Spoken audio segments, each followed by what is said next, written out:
wabarakatuh. Perkenalkan, nama saya Firdaulia Rahmat dengan NIM 20081110030. Di sini saya akan menjelaskan materi mengenai pengertian sosiobudaya.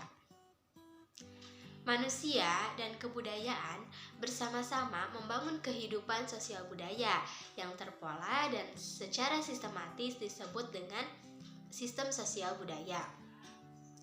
Sistematisasi sosial budaya terjadi melalui penyesuaian bersama dalam norma-norma, ide-ide, nilai-nilai, estetika, tradisi yang semuanya dapat diwujudkan melalui unsur-unsur kebudayaan yang sekaligus juga merupakan isi dari kebudayaan.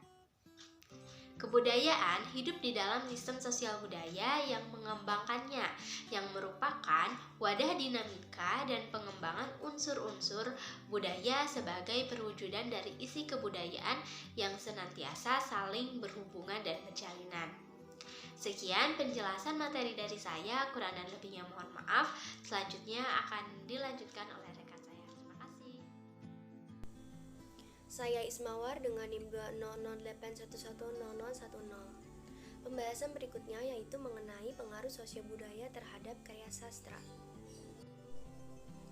Karya sastra tidak dapat dipisahkan dari lingkungan atau kebudayaan tempat ia lahir, karena karya sastra merupakan cerminan dari realitas sosial yang tidak turun begitu saja dari langit. Semuanya ada hubungan timbal balik. Maka dari itu, karya sastra tak bisa dilepaskan dari kehidupan di mana tempat atau lingkungan ia lahir. Menurut Grabstein, pada tahun 1968 menyatakan mengenai karya sastra yang isinya antara lain berupa kesimpulan bahwa karya sastra tidak dapat dipahami secara tuntas apabila dipisahkan dari lingkungan atau kebudayaan yang telah menghasilkannya.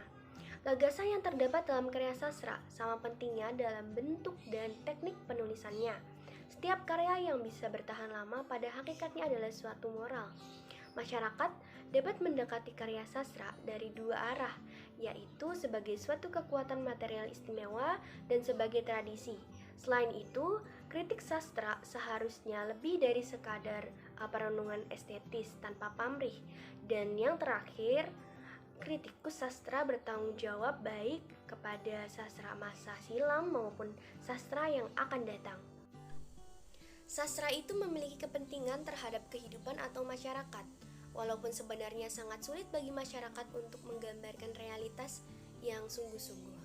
Karena di dalam penciptaan sastra ada imajinasi, ada pengalaman yang sangat subjektif sifatnya, dan ada kesan yang ingin diwujudkan oleh sang sastrawan. Untuk itu, barangkali yang dikehendaki ialah agar karya sastra mengandung pesan tentang kehidupan dan masyarakat tertentu. Baik, saya Pujal Farosa dengan NIM 20081110006 akan melanjutkan presentasi. Melihat perkembangan sastra di Indonesia, banyak karya-karya yang dihasilkan oleh pengarang pada zamannya dengan mengangkat tema realitas kehidupan sosial pada zamannya masing-masing. Karya sastra merupakan pengalaman langsung pengarang yang dituangkan ke dalam karya sastranya. Berikut keterkaitan sosiobudaya dan sastra. Yang pertama yaitu sastra sebagai dokumen sosial budaya. Karya sastra lahir tidak berada pada kekosongan budaya, tetapi pasti muncul kepada masyarakat yang telah memiliki tradisi, adat istiadat, konvensi, keyakinan, pandangan hidup, cara berpikir, pandangan tentang estetika, dan lain-lain. Yang semuanya itu dapat dikategorikan sebagai wujud dari kebudayaan. Yang kedua yaitu sastra sebagai sarana pemahaman antar budaya. Latar tipikal menonjolkan sifat khas latar tertentu yang diangkatnya sehingga akan mudah dikenali oleh pembaca sebagai mengangkat kehidupan sosial budaya masyarakat yang bersangkutan. Yang ketiga yaitu sastra sebagai bahan pengajaran pemahaman antar budaya. Menurut Valdes, pernyataan bahwa sastra dapat dipergunakan untuk mengajarkan budaya diakui secara luas kebenarannya. Hal itu terutama dapat terjadi dan dirasakan pada pengajaran bahasa kedua. Sekian presentasi dari saya, selanjutnya akan dilanjutkan oleh rekan saya.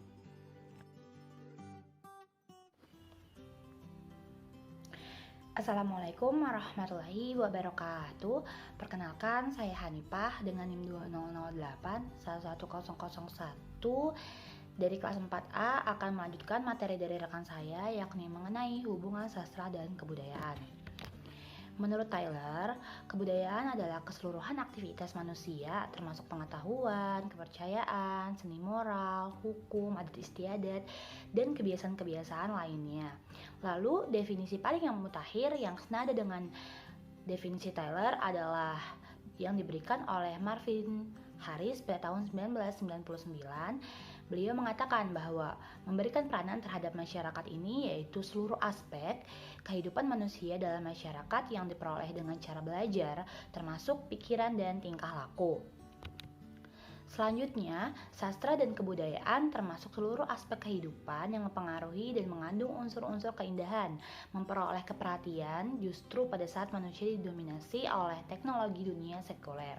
Kritis ekonomi, politik, dan hukum adalah hubungan yang langsung antara kemajuan teknologi dan krisis sosial. Dengan meningkatnya kualitas sekularisme ini, teknologi dan sekularisme hanya mementingkan manfaat, lalu yang pada gilirannya akan menciptakan ilmu pengetahuan dengan ilmu pengetahuan lain, perlombaan senjata, sebagaimana terjadi pada negara-negara maju. Lalu beginilah maksud dari hubungan antara sastra dengan kebudayaan, di mana sastra dan kebudayaan adalah salah satu hal yang paling penting dalam aspek-aspek kehidupan manusia.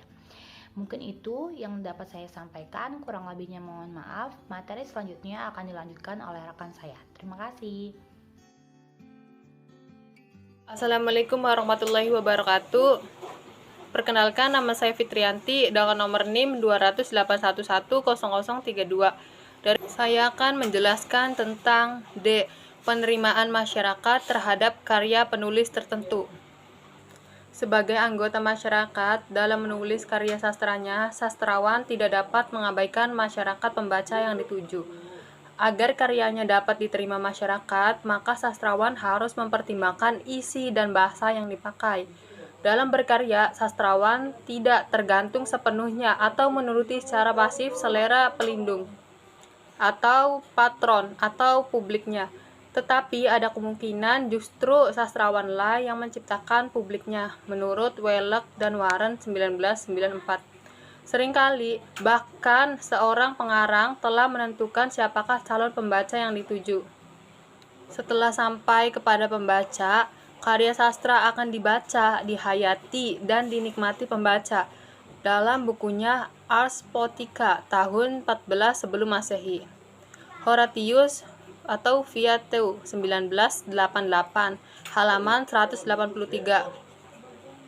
telah mengemukakan tugas dan fungsi seorang penyair dalam masyarakat, yaitu dulce et utile, berguna dan memberi nikmat atau sekaligus mengatakan hal-hal yang enak dan berfaedah untuk kehidupan.